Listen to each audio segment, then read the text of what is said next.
ಶ್ರೀ ಬ್ರಹ್ಮನಾಥ ದೇವಸ್ಥಾನ, ಕಾಗವಾಡ ಗ್ರಾಮ, ಬೆಳಗಾವಿ ಜಿಲ್ಲೆ.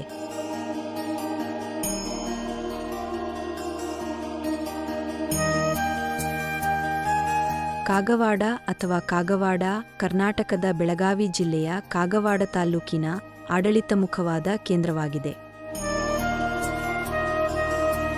ಕಾಗವಾಡ ಅಥಣಿ ತಾಲೂಕು ಕೇಂದ್ರದಿಂದ 40 ಕಿಲೋಮೀಟರ್ ದೂರದಲ್ಲಿದೆ. ಇದು ಬೆಳಗಾವಿ ವಿಭಾಗಕ್ಕೆ ಸೇರಿದೆ.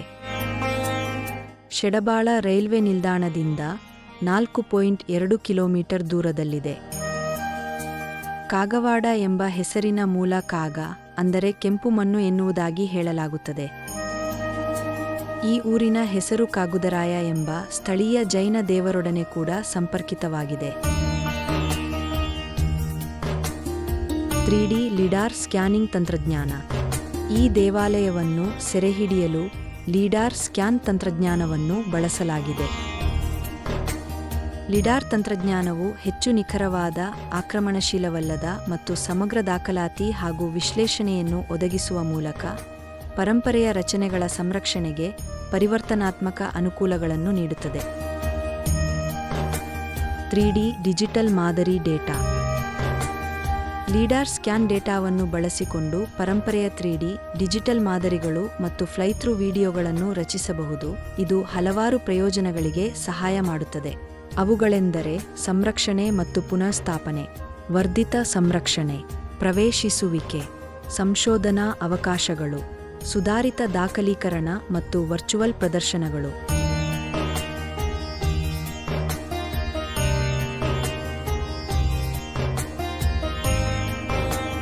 ಶ್ರೀ ಬ್ರಹ್ಮನಾಥ ದೇವಾಲಯವು ಶ್ರೀ ದಿಗಂಬರ ಜೈನ ಮಂದಿರ ಅಥವಾ ಭಗವಾನ್ ಶಾಂತಿನಾಥ ದೇವಾಲಯ ಎಂದು ಕರೆಯಲ್ಪಟ್ಟಿದ್ದು, ಇದು ಕಾಗವಾಡ ಗ್ರಾಮದಲ್ಲಿ ನೆಲೆಗೊಂಡಿರುವ ಒಂದು ವಿಶಿಷ್ಟ ಮತ್ತು ಐತಿಹಾಸಿಕವಾಗಿ ಮಹತ್ವದ ದೇವಾಲಯವಾಗಿದೆ. ಈ ದೇವಾಲಯವು ತನ್ನ ವಿಶಿಷ್ಟ ವಾಸ್ತುಶಿಲ್ಪ ಮತ್ತು ಜೈನ ಮತ್ತು ಹಿಂದೂ ಸಂಪ್ರದಾಯಗಳ ಸಾಮರಸ್ಯದ ಮಿಶ್ರಣಕ್ಕೆ ಹೆಸರುವಾಸಿಯಾಗಿದೆ. ಜಿಲ್ಲೆಯ ಜೈನ ಧರ್ಮವು ಹಲವಾರು ರಾಜವಂಶಗಳಿಂದ ಬೆಂಬಲಿತವಾಗಿದೆ. ಇದು ಅದರ ಐತಿಹಾಸಿಕ ಪ್ರಾಮುಖ್ಯತೆ ಮತ್ತು ಪ್ರದೇಶದ ಸಾಂಸ್ಕೃತಿಕ ಮತ್ತು ಧಾರ್ಮಿಕ ಚೌಕಟ್ಟಿನಲ್ಲಿ ಜೈನ ಧರ್ಮದ ಪಾತ್ರವನ್ನು ಎತ್ತಿ ತೋರಿಸುತ್ತದೆ. ಈ ಪ್ರದೇಶದಲ್ಲಿ ಜೈನ ಧರ್ಮದ ಅಸ್ತಿತ್ವವು ಶಾಸನಗಳು ಮತ್ತು ಐತಿಹಾಸಿಕ ಬರಹಗಳಲ್ಲಿ ಸ್ಪಷ್ಟವಾಗಿ ಕಂಡುಬರುತ್ತದೆ. ಕಲ್ಯಾಣದ ಚಾಲುಕ್ಯರು ಮತ್ತು ದೇವಗಿರಿಯ ಯಾದವರು ಆಳ್ವಿಕೆಯಲ್ಲಿ ರಾಜಮನೆತನದ ಸಂಪತ್ತು ಮತ್ತು ಬೆಂಬಲವನ್ನು ಒತ್ತಿ ಹೇಳುತ್ತದೆ.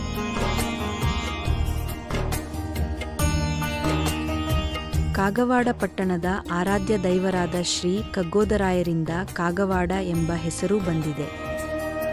ಕಗ್ಗೋದರಾಯ ದೇವಾಲಯವನ್ನು ಹೊರಗೆ ನೋಡಿದರೆ ದೇವಾಲಯದಂತೆ ಕಾಣುವುದಿಲ್ಲ, ಬದಲು ಅದು ಮಸೀದಿಯಂತೆ ಕಾಣುತ್ತದೆ. ಇತರ ದೇವಾಲಯಗಳಂತೆ ಇಲ್ಲಿ ಗೋಪುರವಿಲ್ಲ. ಈ ವಿಶೇಷ ಶಿಲ್ಪಶೈಲಿ ಆಯ್ಕೆ ಆ ಕಾಲದಲ್ಲಿ ನಡೆದ ಆಕ್ರಮಣಗಳಿಂದ ದೇವಾಲಯವನ್ನು ರಕ್ಷಿಸುವ ಉದ್ದೇಶದಿಂದ ಮಾಡಲಾಗಿತ್ತೆಂದು ತಿಳಿದುಬರುತ್ತದೆ. ದೇವಾಲಯದ ನವರಂಗದ ಬಲ ಭಾಗದ ಗೋಚಳಿನ ಮೇಲ್ಭಾಗದಲ್ಲಿ ಕಂಡುಬಂದಿರುವ ಸಣ್ಣ ನಿಷಿದಿ ಶಾಸನದ ಫಲಕ ದೇವಾಲಯದ ಕಾಲನಿರ್ಧಾರಕ್ಕೆ ನೆರವಾಗುತ್ತದೆ. ಈ ಶಾಸನ ಕ್ರಿಸ್ತಶಕ 1382 ಶತಮಾನದ್ದಾಗಿದೆ.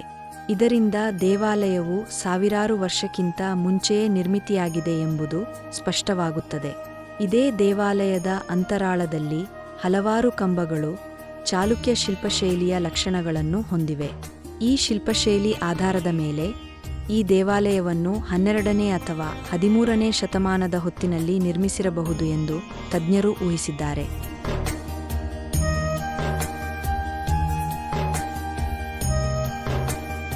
ಈ ದೇವಸ್ಥಾನವು ಹೊರಭಾಗದಲ್ಲಿ ಇಸ್ಲಾಮಿಕ್ ಶೈಲಿಯ ವಾಸ್ತುಶಿಲ್ಪದ ರೂಪವನ್ನು ಹೊಂದಿದ್ದು, ದೇವಾಲಯದ ಎತ್ತರದ ಹೊರಗೋಡೆಗಳು ಮೇಲ್ಭಾಗದಲ್ಲಿ ಕೋಟೆಯ ಪ್ಯಾರಪೆಟ್ ಶೈಲಿಯಲ್ಲಿ ಅಲಂಕಾರಗೊಂಡಿದ್ದು, ದೇವಾಲಯ ಕೋಟೆಯಂತಲೇ ಕಾಣಿಸುತ್ತದೆ.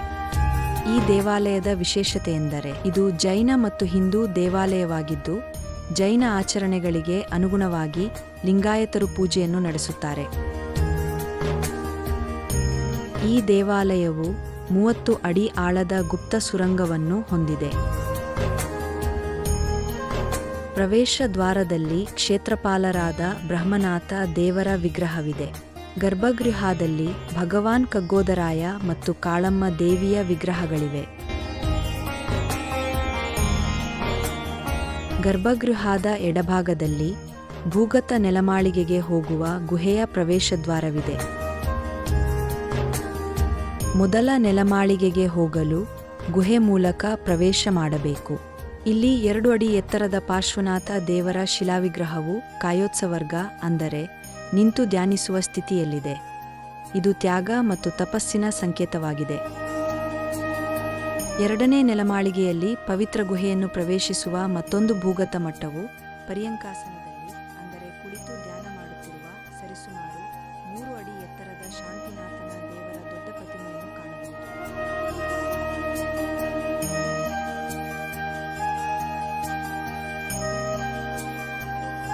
ಅಂತಿಮವಾಗಿ ಈ ಪ್ರಯತ್ನಗಳು ಭವಿಷ್ಯದ ಪೀಳಿಗೆಗೆ ಸಾಂಸ್ಕೃತಿಕ ಪರಂಪರೆಯನ್ನು ಸಂರಕ್ಷಿಸುವಲ್ಲಿ ಪ್ರಮುಖ ಪಾತ್ರ ವಹಿಸುತ್ತವೆ.